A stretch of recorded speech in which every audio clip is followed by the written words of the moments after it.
Welcome back. Today I'm going to be doing a spoiler-free review of The Phoenician Scheme, the new film directed by Wes Anderson. I have loved Wes Anderson ever since I was a teenager, so I'm always so excited to see one of his movies. I fully believe that he has never missed. Does the streak continue?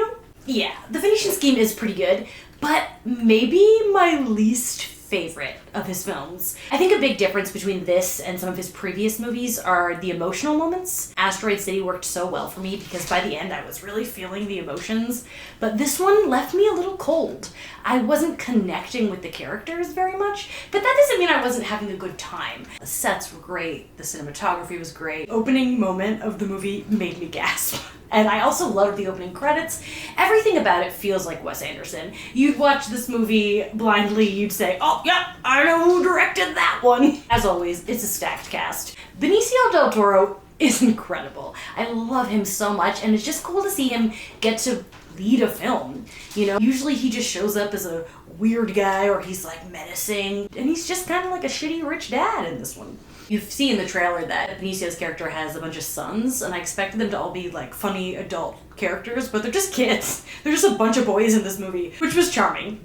Mia Trippleton was good. It was kind of the character that you would have expected Wes to have written for Scarlett Johansson maybe 10 years ago. Very kind of a monotone, straight figure. I want to be a nun. He didn't give her a lot to do, but I still enjoyed her character. I do wish that the dynamic between her and her father had hit a little better. Again, it really comes down to the relationships. I recently revisited The Darjeeling Limited, and the first time I watched that movie I didn't really love it, but now it's been 18 years, watched it again, and I realized what makes that movie strong is the emotional connection between the brothers who don't get along, they don't necessarily like each other, they don't have a good relationship, but there's so much history there, and I didn't really feel that in the father-daughter relationship in this movie. For the first time ever, Michael Cera in a Wes Anderson movie. You'd think that was a pairing that would have happened years ago, and it was worth the wait. He was the bright spot of the film for me. So funny. What a joy. It's great to see him thriving. We had some good Riz Ahmed in there. I'm currently back on my Rogue One bullshit, so it's always nice to see him. Tom Hanks and Bryan Cranston have a great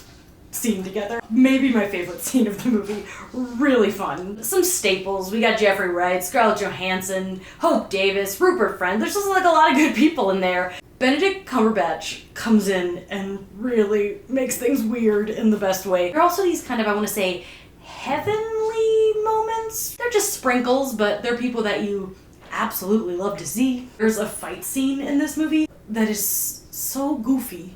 I was cracking up. While I did enjoy it and think it was good, I wish I liked it more. Usually I walk out of the theater of a Wes Anderson movie being like, I just saw one of my favorites of the year, and this wasn't that for me. I wish I had more to say about this one. My rating, are you ready? Is a 3.5. All the movies I've reviewed so far on this channel have been 3.5s. I promise that's not just a go-to rating for me. I do give things other stars, but that's just like the middle. That's when I liked it, didn't love it, kind of the obvious choice. Of course, I gotta do a Wes Anderson ranking, so keep a lookout for that in my shorts. I got a lot more reviews coming up. I'm gonna be doing retro reviews once a week, new movie reviews once a week. Sometimes they'll be spoiler-free like this one. Sometimes they'll be filled with spoilers like my Mission Impossible review. Subscribe, hit the bell button, like, comment. You know how it works. And remember, don't take your phone out in a movie theater.